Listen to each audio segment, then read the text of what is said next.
February 9, 2015. That was the date that I first learned who Ronán was. My daughter and I were attending a matinee at Huntington Theater of The Second Girl, and I thought no one would be there. That was the winter of Snowopolis in Boston, and I told Beth, we'll probably be the only two people in the theater, and she was doing a post curtain talk, and I said, be prepared that no one was there. I loved the play. I loved it so much that I managed to get it back to Danville, California, and we had a couple of performances there. I then saw it in Galway, and last summer I heard Ronán talk about The Second Girl. So to me, The Second Girl is my Taylor Swift. I just love that. I have to keep going.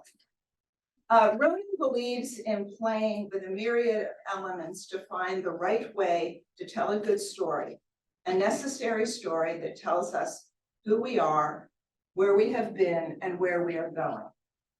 He believes in stories that resonate beyond the theater's door and that add ideas to the national conversation.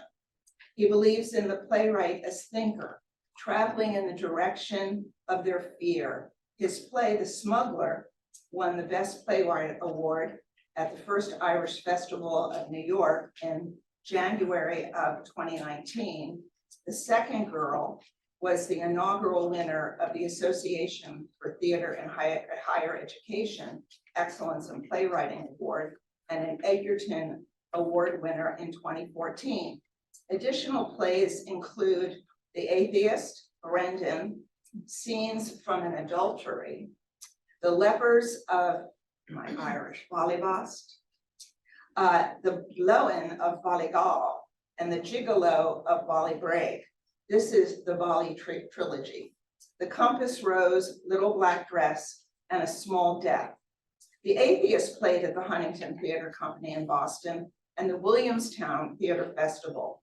It was also co-produced by the Culture Project and Ted Mann's Circle in the Square in the production in New York, and received both the Drama Desk and Drama League acting nominations.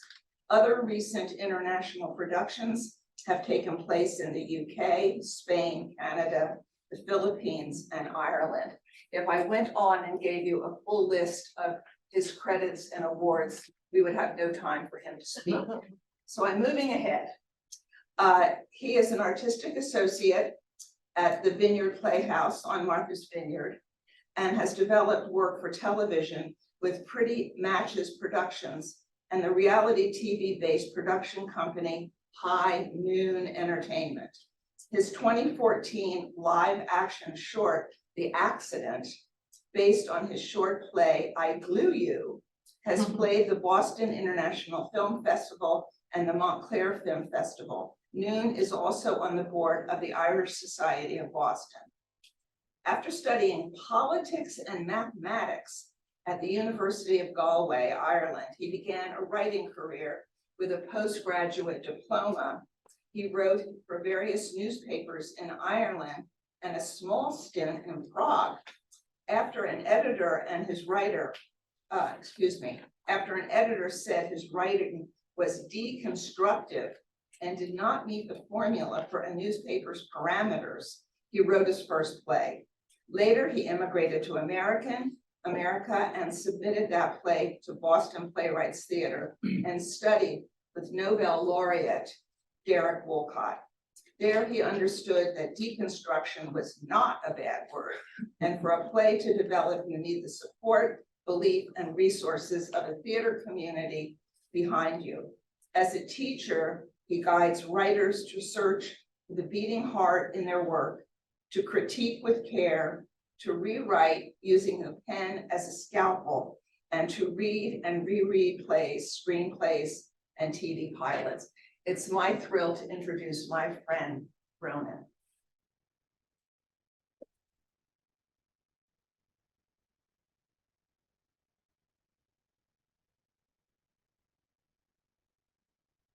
Thank you, Carol.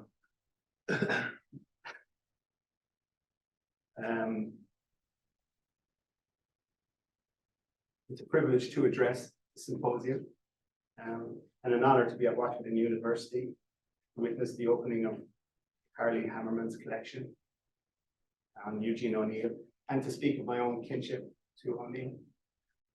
Let me know if you can't hear me. I have a tendency to go a little bit low. I have Eric here, who's going to raise his hand if I speak too fast. Lower the hand to slow down. That may occur. I haven't got the acting skills that others have. So just think about it in terms of that. I was offered this opportunity to talk at the symposium probably 3 or 4 weeks ago. So it kind of crept up on me very quickly, and I jumped at it because I thought this is a wonderful time to talk about process as well, and the process of looking at Long Day's Journey into Night and how I was able to create my play Thirst, which came out of The Second Girl, which will be part of this discussion. And I've noticed as I get older that I'm becoming more interested in process than I am in product, which is such an ugly word when you describe art, but process is not. And so I broke the discussion into 3 acts. The first act, I will discuss the connections I've made with the O'Neill Tyrone family and immigration, and my own personal story of immigration, and particularly with James O'Neill. And in the second act, I will discuss how I developed the character of Kathleen, also known as the Second Girl, in Long Day's Journey into Night by using the first 10 pages of Act 3 in Long Day's Journey, and I'll break that down and into the process in that. And in the third act, I'm going to discuss tone, which was the most difficult piece for me to understand the tone and have it in communication with Long Day's Journey into Night. So with that said, I'm going to explain where I'm coming from. I'm a writer first, above all else, and then I'm a teacher. And the associations I make with O'Neill are often because of personal connection.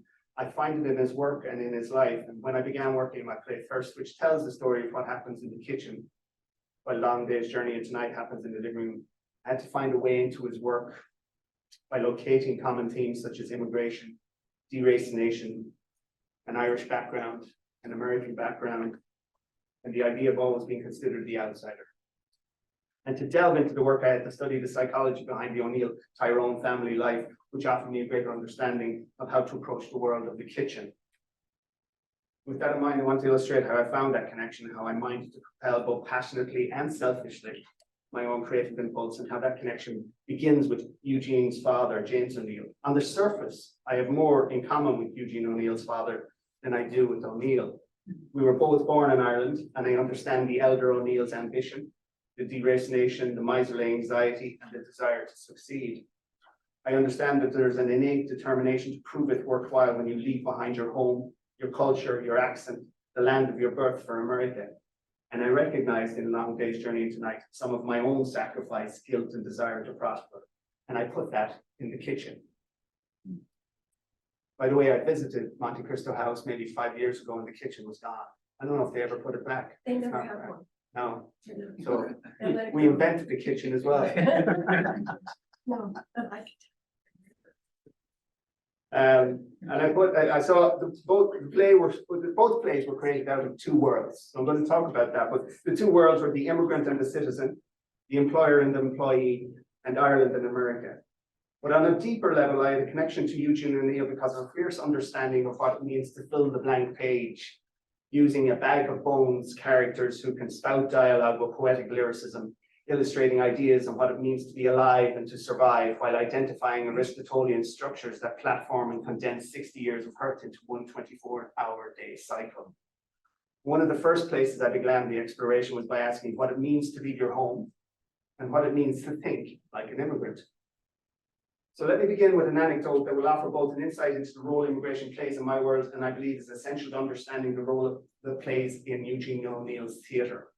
The first thing that my father said to me when I left to move to Prague when I was 22 was, if you do that, you'll come back in a brown box, meaning a coffin.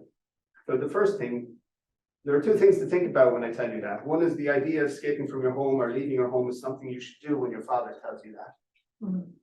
And the other thing is it speaks to somebody who cares so much that they refuse to accept that you are leaving and are very worried that something bad will happen to you. But as we all know, to move forward in life, you have to uproot in some way. And when Eugene O'Neill, the writer, faces his father, James O'Neill, at 22, and wonders what should he do to become his own person, his father does not say he will come back in a brown box. He says, go before the mast, Eugene. Go before the mast. These words are the inciting event that put Eugene's life in focus. It is not the sanatorium in my mind. It is his time on the ships. And as it turns out, Prague was just a stepping stone, a teaser for me. After 3 months, I understood another people for a short time. I heard another language, ate different food, an eye-opener. But I always knew I was returning home.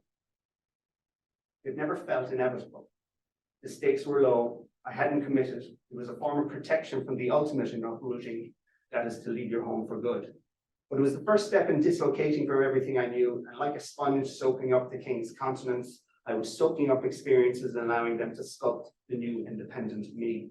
But during my time in Prague, I got a phone call from my father, and he said to me that St. Vincent de Paul in Galway, in Ireland, were offering the opportunity to send applications to America for a green card on the applicant's behalf, a Bruce Morrison visa. And if you gave them £3, they would accept the application and submit it for you. Sounds wonderfully innocent when we consider what's going on at the border today. Yeah. So I told him to do that immediately. And ironically, he was the one who set me up to move to America and go before the mast. But when I came to America and I arrived in DC, I understood that I was in a brand new, strange world. Even though everybody spoke English, and quite a lot of people looked like me, the heat was different. The weather was different, the food was different. The way people conversed with each other was different. The smell in the air of coffee and gas mixed. The humor was different. And as a clear example, here's a culture America that I carried over from one world, Ireland, to a second world, America. The clothes were different. I wore corduroys in summer in 90-degree heat because I couldn't accept wearing short pants yet. Short pants were for schoolboys, or white socks, which I associated with trouble. I wore black socks only. And worse, to have anyone see my pasty white legs and comment on them, humiliation. This is the Ireland I came from, where the phrases such as say nothing till you hear more, or give nobody a reason to say anything bad about you, are part of your psyche. Why is he wearing cords in the summer? I think he's an immigrant, right? I can hear those words now when I pull on my cords. Every movement, phrase, pronunciation of a word opens you towards judgment, comparison, and possible humiliation. Why the Irish felt such scrutiny is not under my remit today. But that idea is taken to the extreme in Brinsley McNamara's book, The Valley of the Squinting Windows, which limned it well. How often I was asked to count to 3, 1, 2, 3, just to hear the THs in my accent. But let me say, I'm not being critical of this ask. In fact, I found people were always interested in where I came from and how it was different from their world. It opened up a world to others. It answered their questions. Here in the early days, I was beginning to appreciate and understand the optimism and curiosity that the American ideal was built upon, which offered through a blending of cultures, opportunity, and hope. But in my experience, it takes approximately 5 years before you realize that America is your home and it is time to put down your roots. And so what I want you to accept, to think about, is this illustration, however cheap you see it. But I want you to imagine me as a person not unlike a plant who's been uprooted and the dangling roots thin like tendrils following me, trailing after me wherever I go, whether it was from Ireland to Prague or from Ireland to America, and in America to Washington, DC, and from DC to Martha's Vineyard, where I ended up putting down those roots and learning what it meant to be an American, and finally accepting this as my home now. And one of the major reasons you accept that this is your new home is because you do not want to be a failure. The overwhelming sense of sacrificing one place and leaving your family behind, your culture, the land, the language, the humor, the clothes, the food, and moving to another country with its brand new culture and its brand new everything, brings with it the idea that you cannot fail. You cannot go back to the poorhouse, the workhouse, or the soup kitchen. And of course, I was never under threat of the poorhouse, but I'm reflecting on it in terms of James O'Neill, and his relationship to the poorhouse. How often it is mentioned in Long Day's Journey into Night, and particularly in Act 4, the inevitable final abode. The place his mother feared, the place he feared most.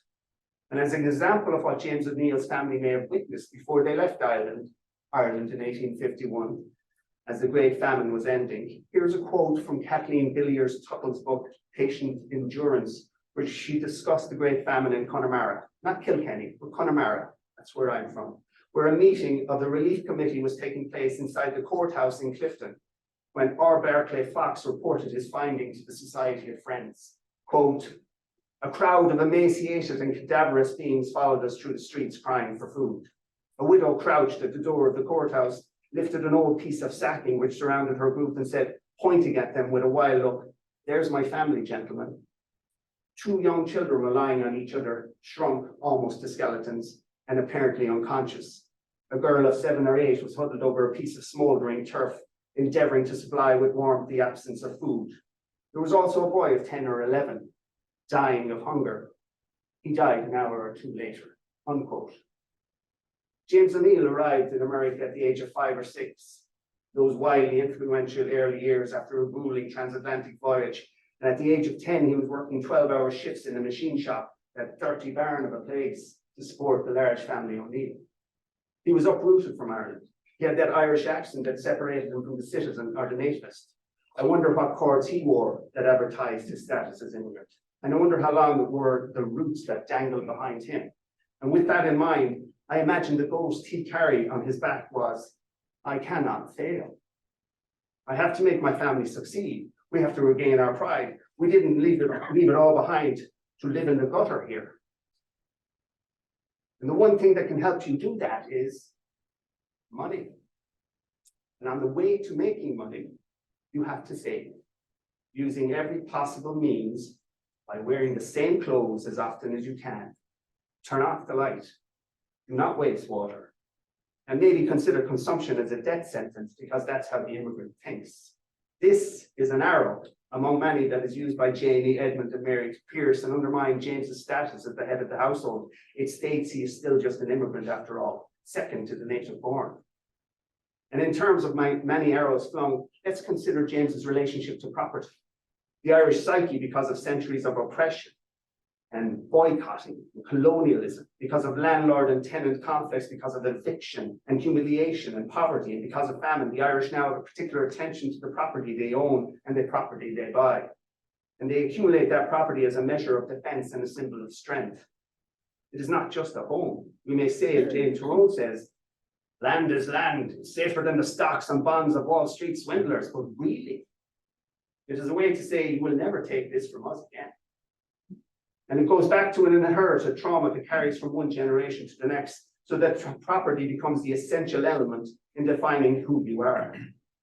And you can see this in Long Day's Journey into Night. Property is mentioned on page 2 and already criticized by Mary and continues to be criticized by Edmund and Jamie throughout the play. It is another arrow in undermining James's status. It is another distinction between the one world born and bred in America, land of milk and honey, thinking of the Tyrone family, and the two world Irish born, famine traumatized while grasping at what it means to think like an American, James Tyrone. I exaggerate somewhat, but it illustrates the idea of where I'm coming from when thinking about creating a play in conversation with Long Day's Journey tonight. As Mary states in Act 2, Scene 2, I'm so sick and tired of presenting this as a home. You won't help me. You won't put yourself out the least bit. You don't know how to act in a home. I suggest that when you've been traumatized because of poverty and lack of money and hunger at a particular level, failure is going to follow you around, and all you keep doing is trying to escape it. And Mr. Tyrone is never worried about anything except money and property, and the fear he'll end his days in poverty. I mean, deeply worried, because he cannot really understand anything else, as Mary says in Act 3. Home becomes the sacrifice. James O'Neill Tyrone chose to take the money from touring the play he bought, Monte Cristo. He may have become one of the greatest actors of his generation, but when offered a choice, the immigrant actor, thinking in two worlds, understands that earning guaranteed money and definitely staying out of the poorhouse is the better deal. And ironically, as Tyrone accumulated money, that finally in his eyes took him and his Irish-born family from the gutter and offered them a sense of legitimacy and dignity, the overwhelming sacrifice in this case was his inability to put down roots and create a home. I posit that James O'Neill would have challenged himself with becoming the greatest actor of his generation if he was born here, or if he had not carried as much inherited trauma.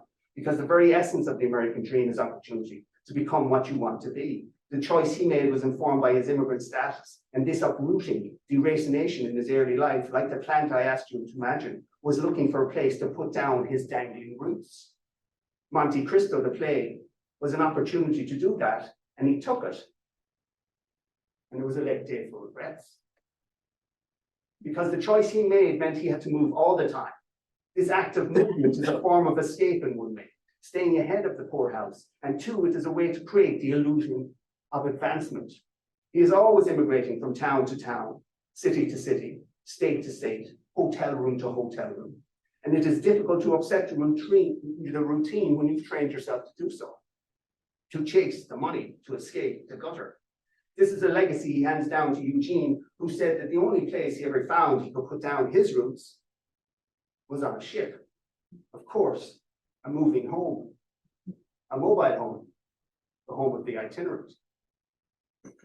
And this uprooted idea can be illustrated by following the itinerary of Eugene's life, beginning in a hotel in New York and then moving to New London, working on the ships in Buenos Aires to the Caribbean, living in France, Bermuda, moving to outside San Francisco, moving down to Georgia, moving back up to Marblehead, and dying in a hotel in Boston. Each time this move, even moving across the ocean, is always a constant movement. James Tyrone became the journeyman actor. And I might add that acting, the craft, the profession is closely related to this idea of deracination. You are always moving to maintain your career, becoming someone else. The idea of creating a suspension of disbelief is nothing less than creating an illusion. And James Tyrone, ONeill carries that illusion. He is acting in his world and he maintains the mask so he can avoid the brutal realization of what he sacrificed. He has to, because to actually think about it, to let it out loud as he does in the fourth act of the play, what the hell was it I wanted to buy? I wonder that was worth. It is an unbearable weight to accept, so it is easier to live with the illusion. And these illusions course through the rest of the play. It is another hand-me-down from James to his family. And we know how illusion, the word and the noun, became the theme and foundation of ONeill's final masterpieces. The illusions of the drunks in the bar in Iceman Comet, the noble illusions of Con Melody in A Touch of the Poet, the bolstering of the promiscuous illusions of Josie Hogan in A Moon for the Misbegotten, or Eerie Smith's championing of himself through illusions in Dewey, and the illusions in Long Day's Journey into Night. Mary is not on drugs until she is. Edmund is not sick until he is. And yet, wrapped around all of that is the itinerant lifestyle connecting to the immigrant's fear of failure, that if we push that idea to the inevitable tragic conclusion, was instrumental in contributing to the death of baby Edmund in James and Ella's Real World, or the death of baby Eugene in James and Mary's Long Day's Journey into Night. It is Ella Mary who went home to her dying child when she heard he was sick, while she was on the road touring that play with James. James stayed to finish the run of the production. Can you imagine the grief, the resentment, the heartbreak between them? The legacy of this moment is the heaviest weight that is being carried through the generations of the O'Neills and by the Tyrones. In my mind, this play has a foundation built on grief, and the 5 aspects of grief go through it: denial and anger, bargaining, depression, and acceptance. We have the idea from the beginning of denial of what's really going on, denial of Mary's morphine addiction, denial of Edmund's consumption diagnosis.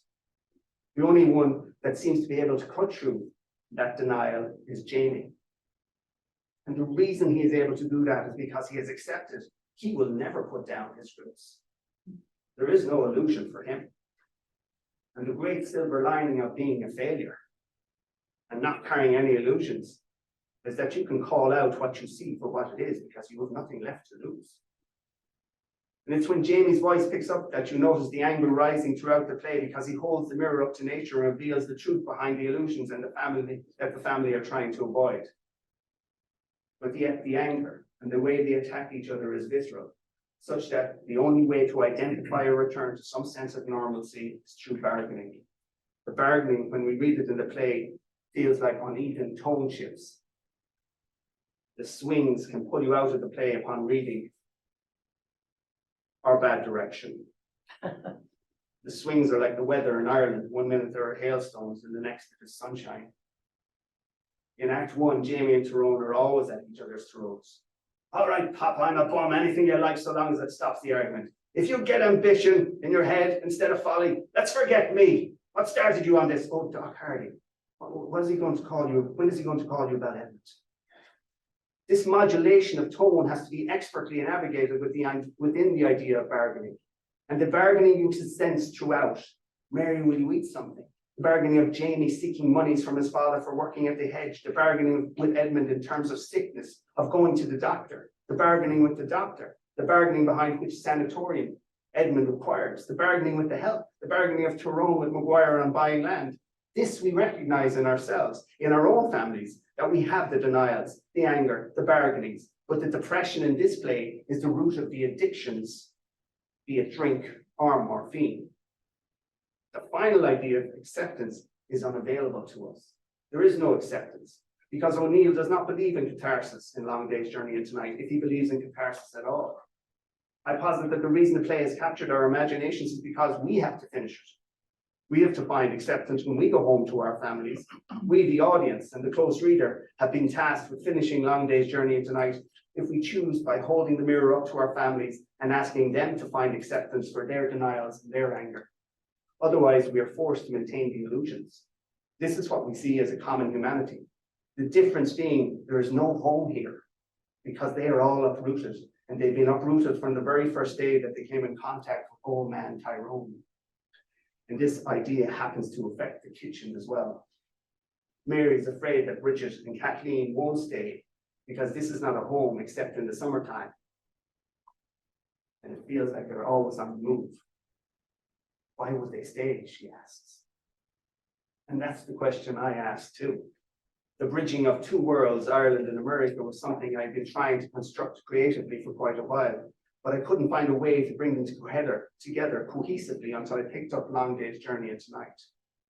I heard the laughter from the boys at breakfast, and then those long arias of melancholy, and I wondered how the servants related to it all. I wondered what they were doing while Mary Tyrone was in the spare room. I wondered how it informed their day. What were their worries and concerns? Where were they from, and what was their story? And this is why writers write. They need to know the answers to slake their thirst. And here's an example of how I did that by mining Long Day's Journey into Night for clues on which to build my own characters, Bridget, Kathleen, and Jack's mine. At the opening of Act 3, Kathleen has returned to the house with Mary Tyrone instead of James, ahead of James and Edmund, who will enter later. The dinner is expected to be served. Bridget is in the kitchen asleep on a chair, but Kathleen has been asked by Mary to stay with her, to be a companion, and she encourages Kathleen to stay with her by offering her whiskey. Kathleen has something on her mind, though. She believes she was considered a thief at the local drugstore where she was sent to fill Mary's prescription. In Thirst, we have discovered that Kathleen received a letter from her fiancé, who has called off the engagement and has taken up with Margaret Flaherty. That'd be Peggy and Mike, by the way. So Kathleen is broken-hearted, but we can measure that motivation for Kathleen without the broken-hearted idea and simply have her as a young immigrant, uprooted and trying each day to understand where she is and where she is going in Long Day's Journey into Night. There is a lot of anxiety in that idea alone.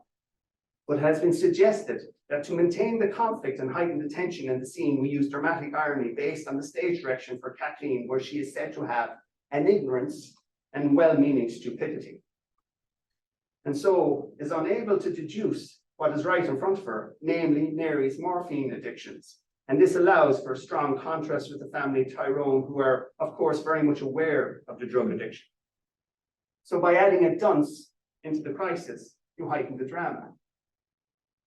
I suggest Kathleen is no dunce and knows quite well what is going on in that house. And the idea of minding your own business or saying nothing till you hear more is very much on display. Kathleen has to come into the room with her own difficulties and allow those difficulties to determine the mood of the scene. It is easy to play Kathleen as the dunce and not as somebody who has been very hurt by being thought of as a thief. And certainly O'Neill has offered this as an easy play for Kathleen. Remember again that she is described as having a stupid and good-humoured face that wears a pleased and flattered simper. It begs for the leprechaun to turn up, or maybe for some lucky charms on the side. You have to fight that. And the idea that she doesn't know what's going on is not as easily argued when you realize Mary is described in the scene's opening stage directions as not being fastidious, as usual, and her dress is listed as slovenly. Now, Kathleen wouldn't notice this unless she was blind. And she'd know full well, as my grandmother would say to me, that there is something amiss. In this kitchen, Kathleen and Bridget are very much aware of the drug situation, and I make it clear in first. But the immigrant knows their station and their duty. Do nothing to humiliate, and be aware of saying anything that can provide your employers with access to the true you on which you can be judged by. You are alone, you are away from home, you are rootless, floundering. It is better to project confidence than to display terrible insecurity. Maybe you cry in your sleep, but give them nothing on which to make a judgment. Show them strength and support. Kathleen wants out from this room. The destruction of the soul in front of her is frightening and even heartbreaking, but it's not her place to say anything yet, and it's not a weight she wants to carry on top of what she is carrying already. This again is the psychology behind the characters that I used to build the foundation of my play. Kathleen modulates the mood in the scene, so we can almost have two people talking past each other. One world is American, and one world is Irish, and we have to look for where they bridge. At the opening of the scene, Mary is complaining about the foghorn, which connects her to the loneliness and the idea that her son is sick, the pain from giving birth to him, and the great loss of her baby Eugene. It is all here at the top of the scene. No servant wants to confront any of that. And for every anxiety Mary offers, Kathleen makes less of it. The annoying fog and foghorn are described as like poetry, like a banshee, or aesthetics, good for the skin. As Mary continues, Kathleen will distract her by discussing the monkey Smythe and his rambling hands, and we can consider this comedy, an attempted lightening of the mood. Give him half a chance and he's pinching me on the leg, or you know where, asking your pardon, man, but it's true. It's an opportunity to change the tone of the conversation. But Mary's not done yet. She offers her more drink. Don't leave me, Kathleen. All this time for me, of course, is the idea that Kathleen has lost her fiancé, but she would never share this information with Mary because it would be a terrible intrusion on Kathleen's privacy. But the two worlds bridge when Kathleen suggests that the reason James is drinking so much is because of Edmund's diagnosis. Kathleen can only stay in the scene so long without eventually bringing up what is visible to everybody.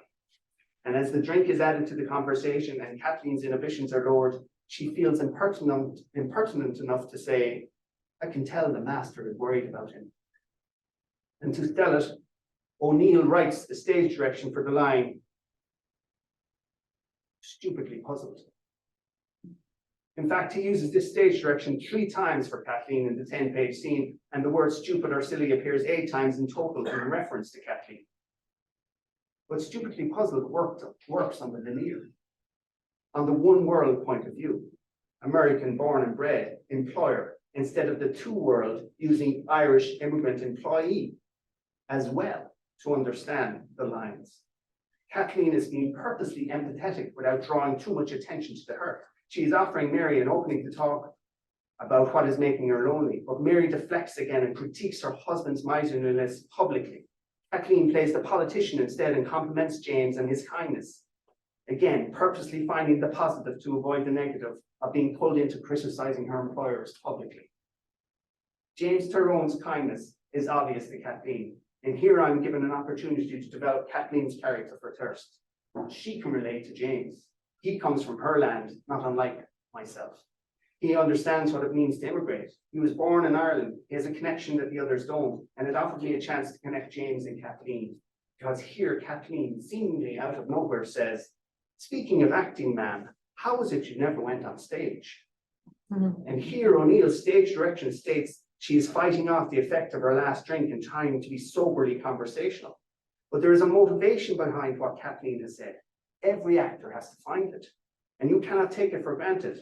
If you want to be stupid through the whole scene, play drunk and mystified by the world, that is one world thinking. But Kathleen is working in 2 worlds. She is offering, through her Irish world, empathy towards Mary, so she doesn't have to think about her son or her addiction. She distracts with this question.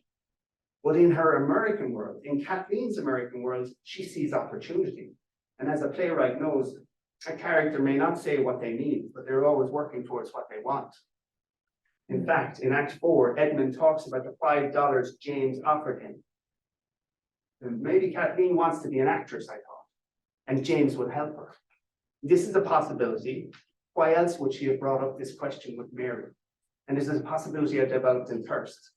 And in fact, in Act 4, Edmund talks about the $5 James offered him for learning a lead in Macbeth.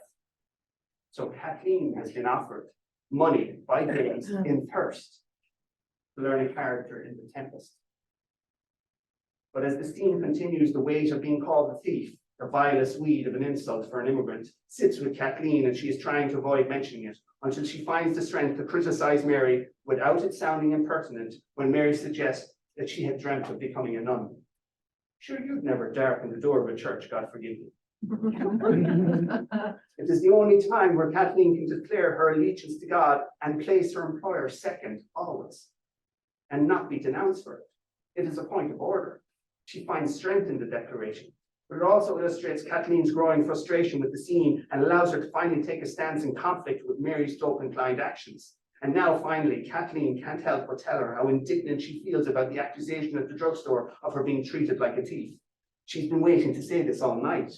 It mattered to me then. I'm not used to being treated like a thief. He gave me a long look and says insultingly, "Where did you get hold of this?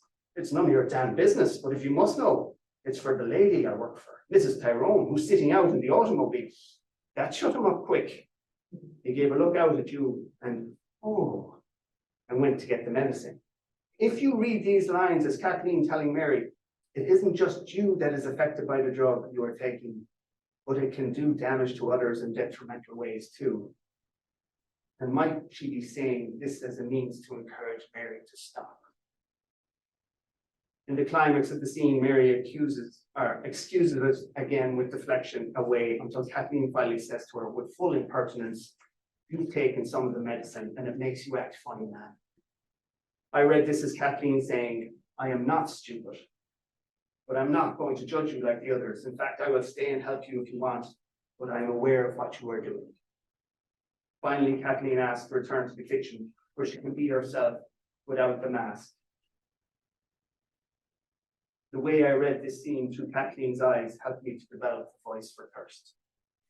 And this is how I begin to find how the two plays can converse in terms of plot with each other, while in terms of character, I can use the two-world perspective, influenced by my own experiences and the developing psychology behind both plays that help me understand the world of the kitchen. The difficulty I had in developing my play was finding the joy in the struggle. I wrote the first draft of Thirst in 2012. At that time, the play was called The Second Girl, after the character in Long Day's Journey into Night. The ideas I set forth when writing the play were that it was not a tragedy, but should evoke the spirit of the tragedy going on in the living room. It should be separate, and yet it can be in conversation with that great play, as the servants working their daily grind explore the cultural and economic aspects of what it means to thrive in America. It had its first production in 2015 at the Huntington Theatre, with Campbell Scott directing. He had played Edmund while his mother, Colleen Dewhurst, played Mary Tyrone in the 1987 Broadway production. His family, particularly his mother, after her wonderful Josie Hogan performance of Move and Misbegotten, were closely associated with works of O'Neill. But the production did not work for me. No fault of the artist, I was not satisfied with the tone. The production won the Excellent Playwright Award at the conference in Montreal in 2015, where the wonderful Sheila Garvey read for Bridget. But the tone was still off for me.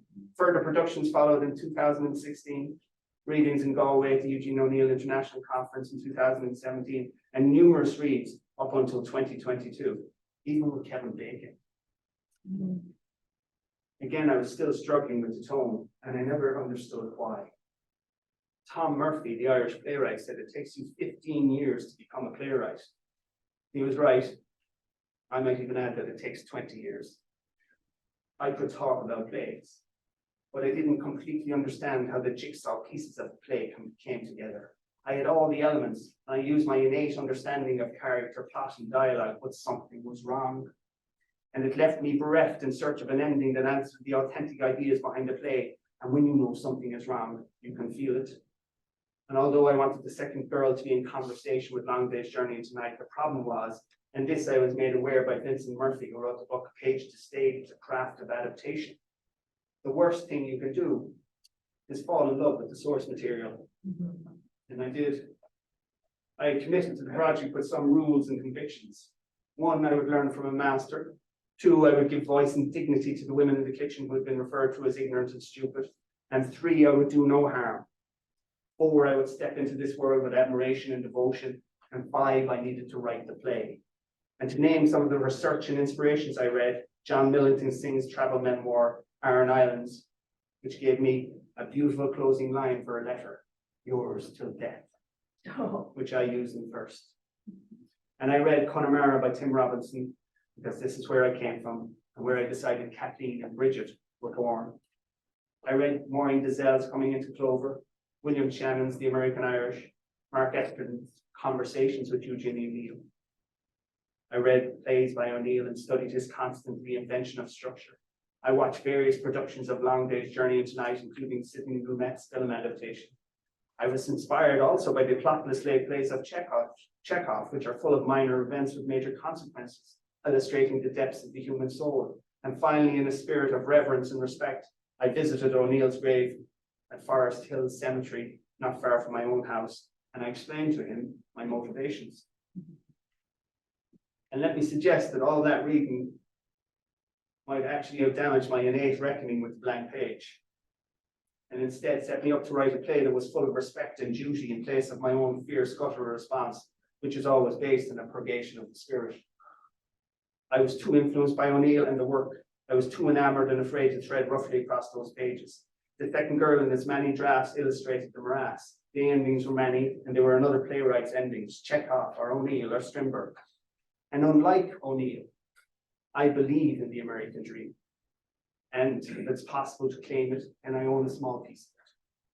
But I leaned on my very Irish nature and a one-world perspective. In fact, I was aware that Irish plays and O'Neill plays as a whole had been tagged with the despair motif. And if you ask anyone about an Irish play, they will often speak of the gloominess that old man Tyrone mentioned. My Irish plays often found a way into the pits of despair, and this occurred with my early drafts first.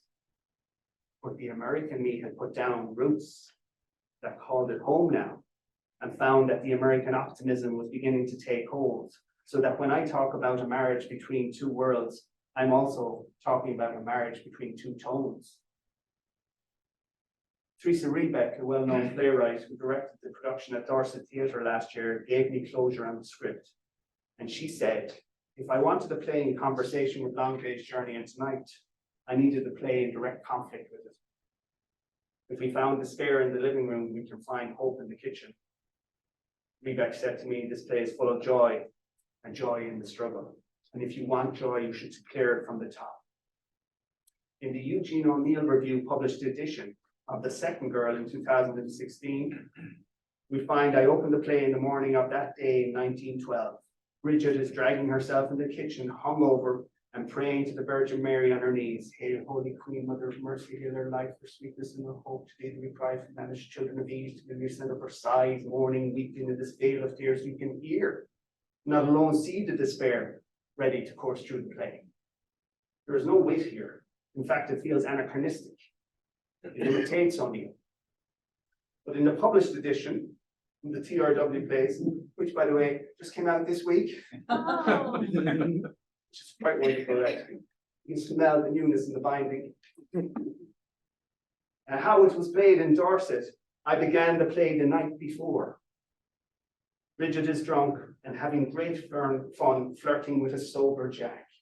And you can see the bounce in her character, the vibrancy. You can see the mask is off. You can see the authentic woman in here, her true self. It opens with, you are making fun of my words. I'm not, he says. And here I'm bridging two worlds from the top using accent and pronunciation. And he refers to her as a cook in the kitchen. And she says, it's a cook. She is a cook. She flirts with him, knocks over some pots and declares she saw his face in the springtime, and falls into his arms as he brings her with care to her bed. In this case, you will see the tone is fluid, full of wit, consistent, and has a levity to it. This is what the play was trying to do all along, connect Jack and Bridget. I just didn't see it until it was pointed out to me by another playwright. It wasn't a second girl. It was an ensemble. So although I understood that for Thirst to have a conversation had to be the opposite of Long Day's Journey into Night, I wasn't aware of what that meant. I had to escape my original idea, change the name of the play, begin again with that tone in mind, leading to the inevitable ending that held to the authenticity of the characters and that illustrated the bridge between these two worlds. Finally, I read O'Neill through my two-world idea while not forgetting the image of the roots like tendrils flittering behind some characters. It was my way to look at O'Neill's work and a way to measure his lines. There is a psychology behind the movement, the dress and the words of the immigrant, the outsider, that illustrates a different way of thinking from the native born. And yet, when you read the work from the native born point of view, it sets up a natural drama, because when two ideas are in conflict, you will always find the best place.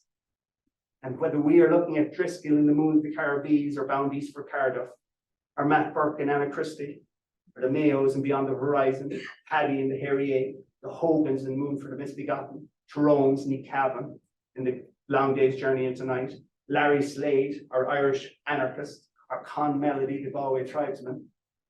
O'Neill's ideas on dispossession, itinerant characters, heartbreaking plots, and experimental structure designs come from a family well acquainted with deracination and immigration that survives by having a fierce dedication to avoiding failure, by demanding endurance, whatever the sacrifice that keeps you from the poorhouse. In my view, this underlines the greatness of Eugene O'Neill and is the impulse and joy in the struggle behind his creativity and fascinating works of art. Thank you.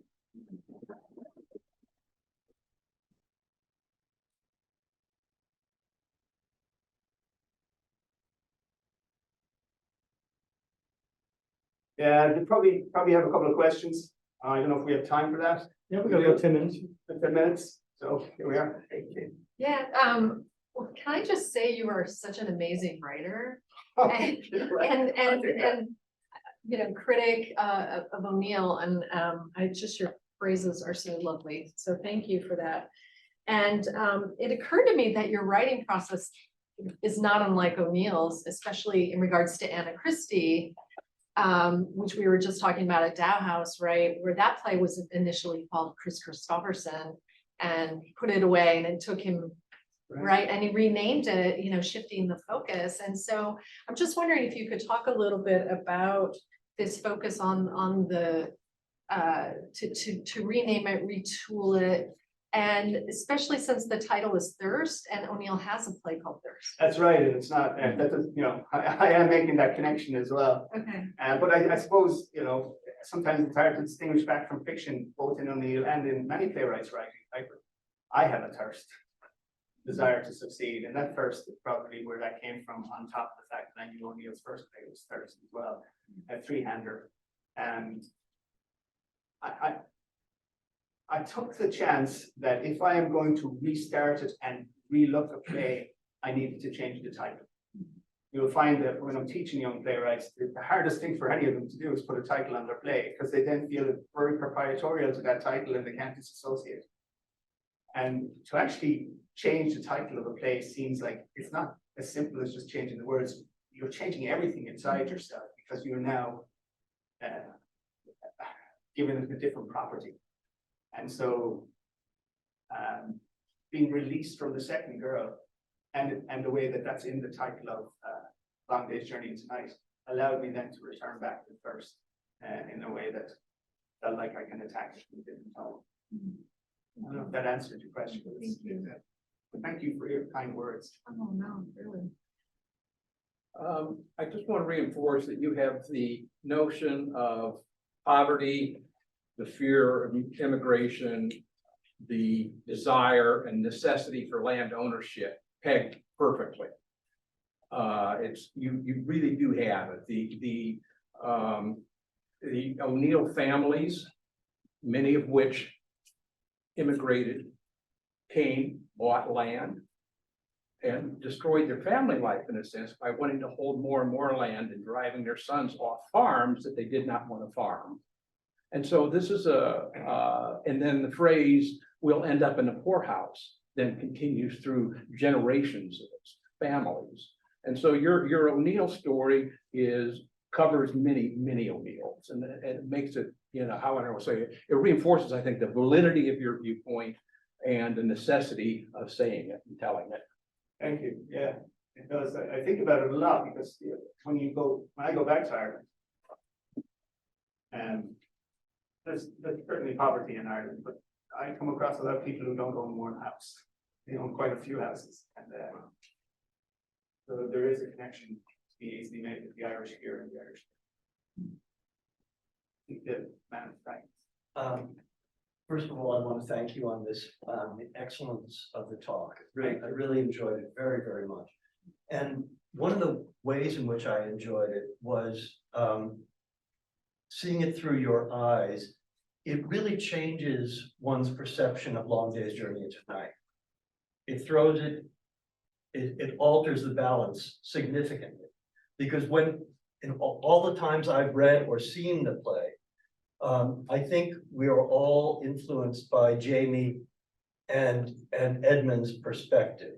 And we see Tyrone as an antagonist to them. And I think that understanding what Tyrone had to go through in coming to this country changes the play. I mean, clearly an actor playing that role should understand those things, but I don't know that it's in the dialogue. I don't know that it's possible to really give him that level of humanity. So I want to thank you for that, because in some ways it changes my perception of the play. I also wonder something else about the stage directions for Kathleen, because it seems to me that by using words like stupidly, O'Neill is what? He's stacking the deck, and he's not allowing us to see that character. Not that we would see it the way you do, but he's not allowing us to see that character as a fully fleshed person. We see her as a comic foil, as you suggested. I think it's almost impossible when reading it to see her otherwise, based on stage. If we're reading the play, obviously an actor can take a different tone, but if we're reading the play, and something that's quite interesting about from a playwriting perspective about the danger of judging your characters, because I think that O'Neill does that. He does that in The First Man as well. He will call a character, he will label a character with a derogatory name. And Lily, for example, I mean, he will do that. And I think that perhaps that's part of the style, but I think it's a dangerous thing. And again, your talk has sort of flipped the deck on understanding certainly Long Day's Journey. So thank you very much. Very much appreciate your thoughts on that. Thank you very much. Arlene, sorry. Back to the name change. So I understand the need to change the name and why you had to change the focus from the second girl. But why Thirst as it relates to the play and its characters? I associate thirst with the desire to succeed. It's as simple as that. It's the ambition to get ahead in life. And the three characters in my play are the opposite of the four characters in Long Day's Journey Tonight. And that's what I needed to change for. I needed them to escape the kitchen. I needed them to get out into the world and see America from the dream side rather than from the despair side. There's so much going on in that other room, which is wonderful, really is. But I thought for it to be in conversation with that play, I also wanted to be in conversation with O'Neill's idea of what the American dream was. I wasn't this despairing. I'm not. And so I don't know if you could separate the dancer from the dance. That's what happened there.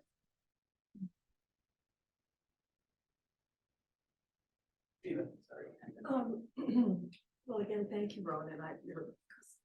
Your Irish poetic ways just mesmerize us with your use of language. So that's always a joy right there, you know. I think what you described, it's more a comment than a question, but I'm probably fourth and fifth generation American Irish, right? Not when you go to Ireland, even if you're Irish, you know, you find out you're just American. And And Ronan says, "Oh, no, I'm American now," he says, because. I know my place. Yeah. Well, you know your power too, the immigrants' power, but as a playwright. But anyway, they still carried, you know, if I'd say fourth and fifth generation, even though they had succeeded, but my buying property, my God. I found my great grandfather's will. I couldn't believe how much of the city I grew up in, he had owned property. But you know, they always had the fear of the poorhouse constantly.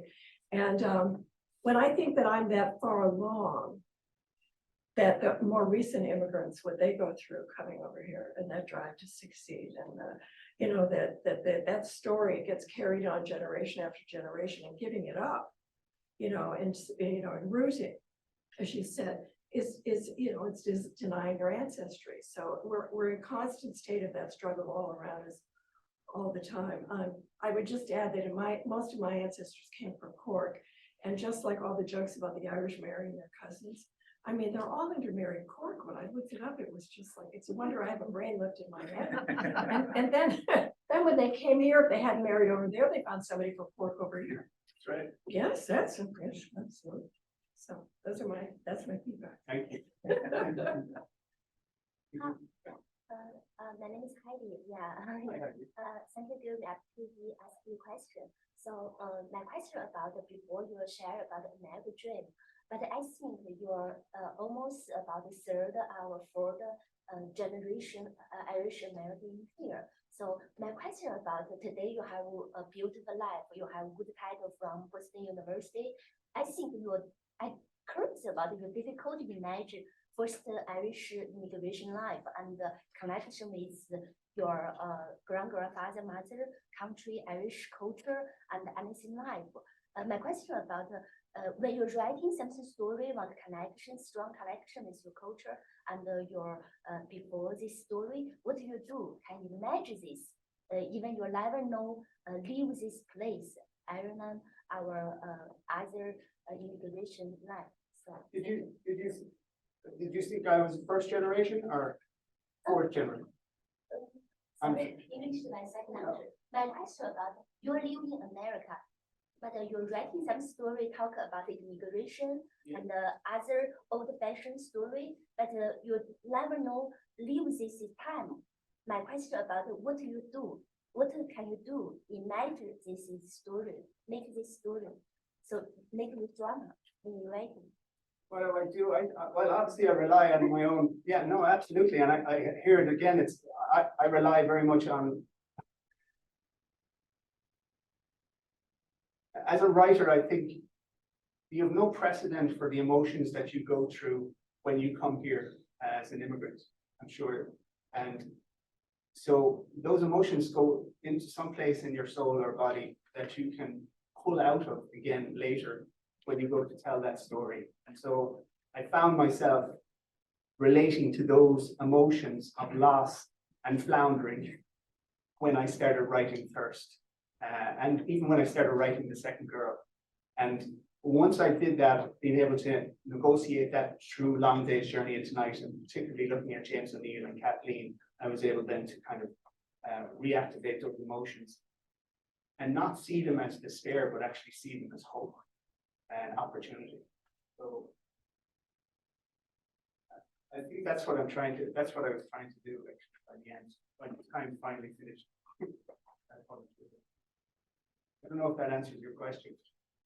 That's what I'm trying to do.